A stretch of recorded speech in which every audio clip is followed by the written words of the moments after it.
Hello everyone, how are you all? I hope that you people are fine.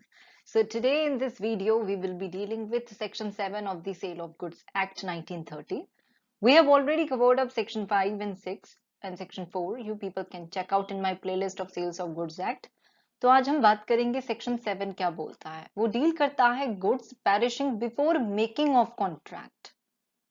अब you people open your barracks. I have not written the provision section 7 over here completely.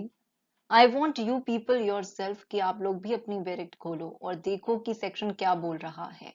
Try to understand what the section is talking about. Okay? Open your barracks. Now see what section 7 says. It says that goods perishing before making of contract. Where there is a contract for the sale of specific goods, the contract is void if goods without the knowledge of the seller have at the time when the contract was made perished or become so damaged as no longer to answer to their description in the contract. Section 7 is dealing with the contract for the sale of specific goods. Section 6 के अंदर existing और future goods की बात करी गई थी, but section 7 के अंदर क्या बात करी गई है? सेक्शन 7 के अंदर स्पेसिफिक गुड्स से रिलेटेड बात करी गई है. तो specific goods, first you people tell me what is the meaning of specific goods. Specific goods is defined. Yes, it is defined in the Sales of Goods Act section 2 clause 14 के अंदर defined है. क्या बोलता है? It says that it means specific goods are those goods which have been identified or agreed upon at the time of contract of sale. Means वो goods जो identified है और well known है जब contract of sale हुआ था.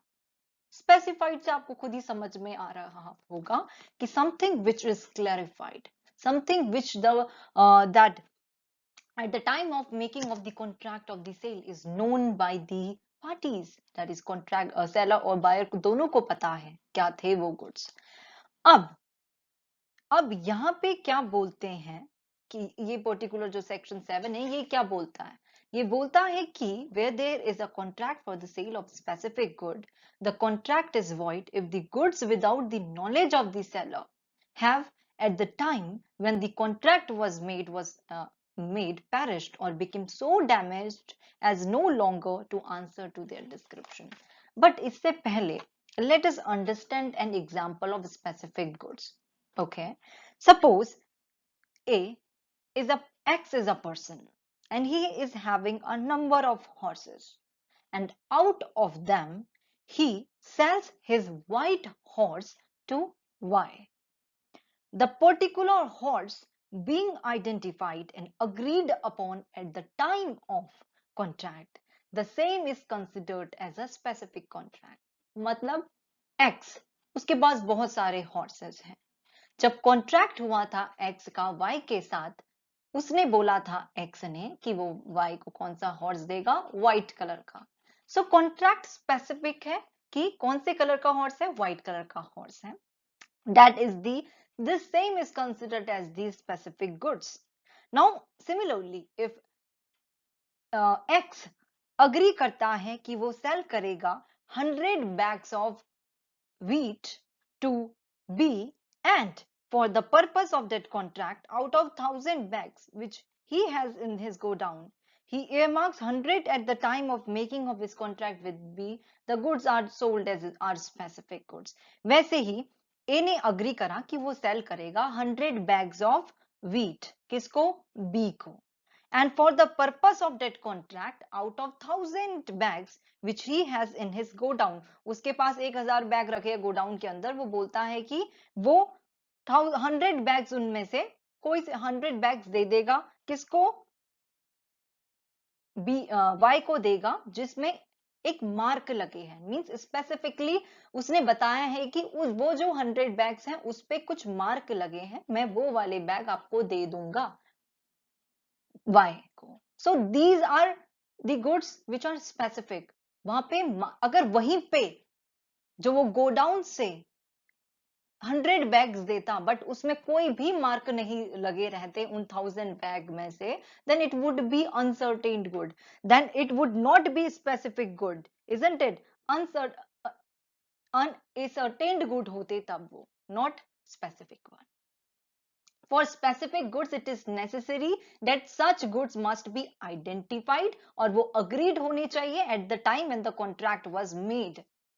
Now, according to section 7, ये बोलता है if example समझो, A agree करता है कि वो sell करेगा B को 1000 bags of cement which is lying in his godown.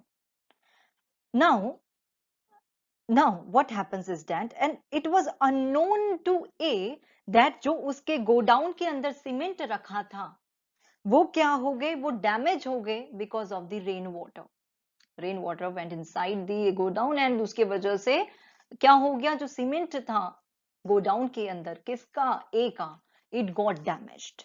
So the agreement is void क्योंकि A ने क्या बोला था, वो he will be selling, he agreed to sell कि वो 1000 bags of cement देगा किसको, B को देगा जो उसके गोडाउन के अंदर है. बट A जो था himself was unaware of the fact that उसके गोडाउन में जो सीमेंट रखा है वो क्या हो गया, डैमेज हो चुका है. अब ऐसा एग्रीमेंट दोनों के बीच में जो हुआ, it's void. When the subject matter has perished at the time of making of the contract, the performance of the contract is impossible. Therefore, such an agreement is said to be void one. Correct? For this, people see section 56 also of the Indian Contract Act if you people have studied it. Now, in case of an agreement which is void, both the parties would be excused from performing the their obligation. Contract he void है, दोनों party को अपनी obligations पूरी करेंगे? No, because there is no such agreement which is to be performed क्योंकि contract that agreement is void over here. For the application of this particular provision, specific goods which constitute the subject matter of the sale should perish or be damaged in such a way that they no longer answer to the description in the contract.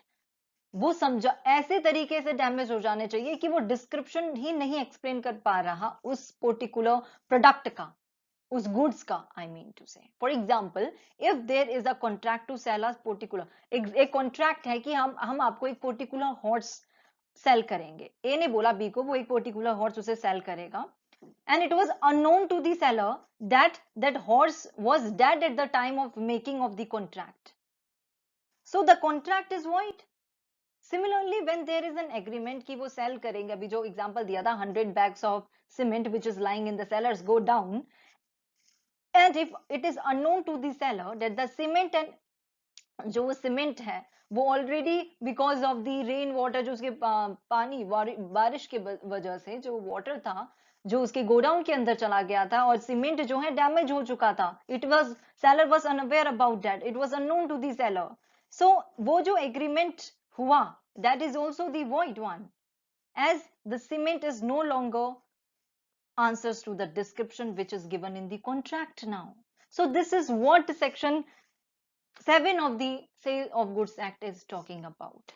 Try to understand, people.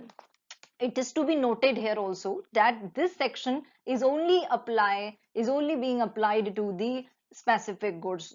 It does not apply to the unascertained goods. Remember this. Thus, जो आपको मैंने example से समझाती हूँ दोबारा, where ए ने बोला कि वो सेल करेगा बी को 100 bales of cotton out of 4000 bales of cotton which is in his godown, और वो बेचेगा. अब यहाँ पे क्या है ना, कुछ मार्क अपने लगाया नहीं है, टैग नहीं लगाया है कौन से उनमें से 100 बेल्स ऑफ कॉटन है out of that 4000 bales of cotton. It is not, we are not able to specify it properly. So ये unascertained goods हैं. This section 7 is not applied to this unascertained good. It is only applied to the specific good. Remember that. So this is all about section 7 of the Sale of Goods Act. If you people have any doubt, do let me know below in the comment box. And इसके अंदर ये important है कि seller must be unaware about the damage, that कि वो damage हो चुका है, goods perish हो चुके हैं. You people should know about it. That's it. Thank you so much for watching, and do like and subscribe my YouTube channel for more videos. Thank you so much.